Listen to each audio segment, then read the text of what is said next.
We should care about context engineering right now because 65% of developers say that AI misses context during coding tasks. And this really degrades the quality of the output. We've actually run a survey at Qodo called the 2025 State of AI Code Quality. And this was the key issue highlighted by developers, the lack of context during coding tasks. The adoption of AI is skyrocketing, but the gaps in the context degrade the trust and the actual quality of the output. Code bases are becoming ever larger, they're more distributed, they're changing over time. And in this video, we're going to cover what context engineering really is, why it's actually different than prompt engineering, and why it's different than RAG, why it matters now, and what developers and enterprises should do about it right now. Let me explain what context engineering is all about. This is the discipline of structuring and delivering the right information, the right knowledge to the LLM. Unlike prompt engineering, which is focused on the user prompt or the system message, context engineering is about collecting all the relevant context and bringing it to the LLM in a dynamic manner. It includes the user instruction, the chat history, and additional context, additional information. In our use cases at Qodo, in many cases, it's code-related information that then goes into the actual input that goes into the LLM. If you give too little information, then the LLM might hallucinate or might not have the right information to answer. If you give too much information to the LLM, then it might get confused and it will use irrelevant information. So it's kind of a fine balance and somewhere between an art and a science to be able to bring the right context to the LLM to perform at the most accurate level for a given task. And this is what context engineering is all about. And then developers, in many cases, that are using these systems have to compensate for that. So just to highlight a few of these issues. So context rot is one common issue when basically too much context gets stuffed into the context window. So there are studies that show that even though the context window may be 200K or even 1 million tokens, if you dump all the context into that context window with irrelevant information, you're going to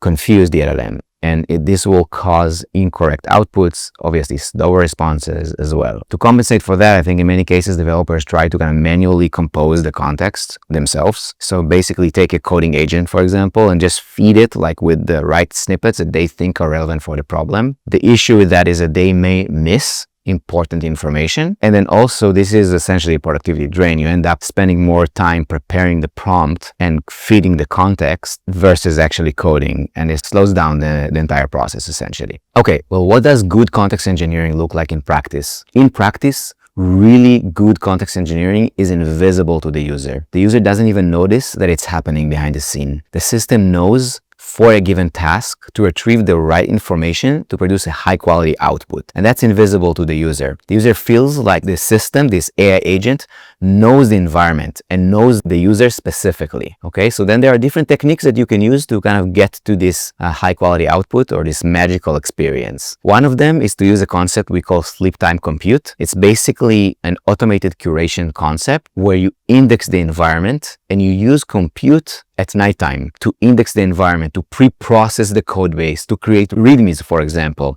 behind the scene, and to create a graph of the code base, and then use that information when relevant at query time. So you essentially use the compute at night. So this is why it's called sleep time compute. And then this enables the agent to produce higher quality output at inference time, at question time. Another technique is offloading. So basically saving information to disk at times where you want to save the raw context, but you want to summarize and give the LLM, give the agent only the relevant context. So this concept of offloading is another important concept. And then there is agentic search, essentially giving the LLM a tool to search through the code base. And this can be using grep when it's like just a local code base. But what we do at Qodo is we created this kind of more advanced grep capability or grep tool that is across a lot of code bases that we pre-index. And then there are additional tools or maybe different agents that are that have narrow sets of tools, and then they specialize in different tasks. So we have a deep research agent for research-related tasks.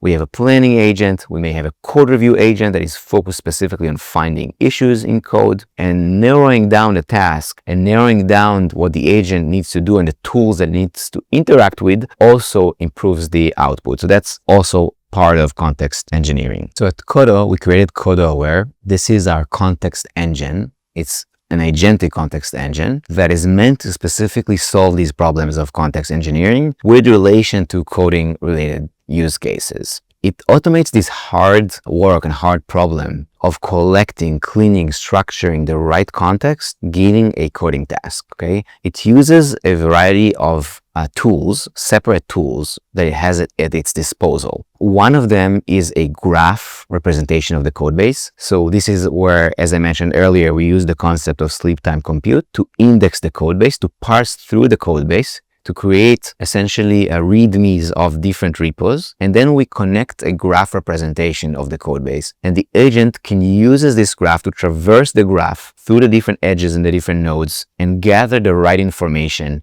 for a given task. Another technique that we use is RAG, Retrieval Augmented Generation. But we use a more advanced version of RAG where when we get a hit, essentially, where we find a chunk of code that is relevant, the agent can expand the context and even read the full file. We found that to be very, very effective. We also have the smart grep that allows to search for the entire code base. So we mentioned that. And we are working on a PR history tool that basically learns the historical evolution of the code base through PRs. And with that, we can understand the relationships in the code base, how the code base evolves over time, and even who are the developers that are in charge of different components in the code base. So this is relevant in different phases of the SDLC, starting from planning. So when you want to plan a very complex task, we essentially give a developer a way to do a very detailed research of the code base and then get a detailed plan and implementation plan for a given task, taking into account the different trade-offs. This is very, very important in the review phase, where you want to identify issues that are sometimes cross-repo. Sometimes you have breaking changes. So you want to be able to trace and find these